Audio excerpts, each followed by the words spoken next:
У цяплічнай гаспадарцы Івана Грыба сезон вырошчвання таматаў па галандскай тэхналогіі ўжо ў разгары. Для ідэальных памідораў, большая колькасць якіх ідзе на экспарт, ва ўсіх трох цяпліцах фермерскай гаспадаркі Альшаны створаны ідэальныя умовы. Па-першае, усе тэхналагічныя параметры – тэмпература, вільготнасць і асвятлення знаходзяцца ў аптымальным стане 24/7.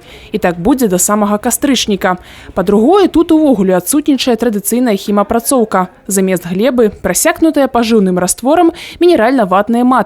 Замест ядаў супраць шкоднікаў – натуральны прыродны захіст у выглядзе спецыяльна набытых карысных насякомых.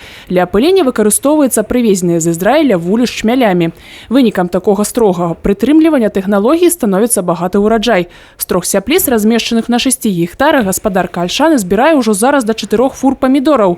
І гэта, запэўнівае Іван Грыб, толькі пачатак. Уже когда у тебя есть теплица 6 гектар, то я решился на 10 гектар еще взять, сделать. Потому, если бы не было вот этих теплиц 6 гектар, я бы не решился брать такой большой кредит. Я вообще заложил банк. Все теплицы вот эти, что у меня есть 6 гектар. И у меня же саду много, и всего. И я решился рискнуть, еще взять кредит большой. Мы рассчитываем, на 2 года взяли. Но мы рассчитываем, вложимся. Не проста цяпліца, а цэлы прамысловы камбінат будзе пабудаваны цалкам па еўрапейскім узоры, але з айчынных матэрыялаў. Ён размесціцца вось на гэтым участку нізкабальнай альшанскай зямлі. Тут ужо завяршыўся монтаж металічнай каркаснай сістэмы, адбываецца шкленне. У самых шырокіх пралётах шырыня шкла дасягае 1,20 см. Па падліках Івана Грыба толькі за дзень для будаўніцтва прыходзіць да 3 вагонаў шкла. З работы, якая патрабуе высокай канцэнтрацыі ўвагі і пільнасці, спраўляюцца спецыялісты з Брэста.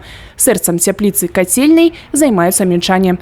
Паралельна вядзецца добраўпарадкаванне прылягаючай тэрыторыі. Усяго на аб'екце сёння працуе каля 70 чалавек. Я думаю, это разумно. Сколько людей у меня работает много.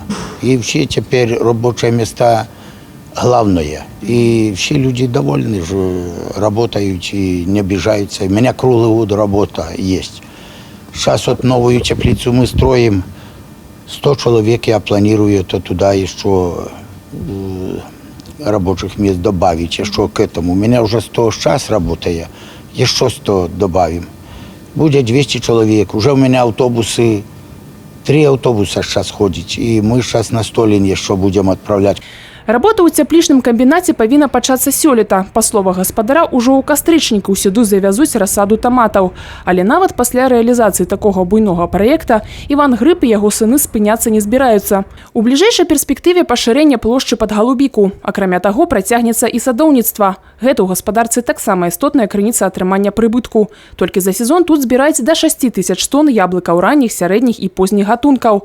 Усё гэта гаворыць аб устойлівым эканамічным росце прыватнай гаспадаркі. Тетяна Будгусаим, Діана Міщук, Олександр Дяченко, телерадіокомпанія «Брест».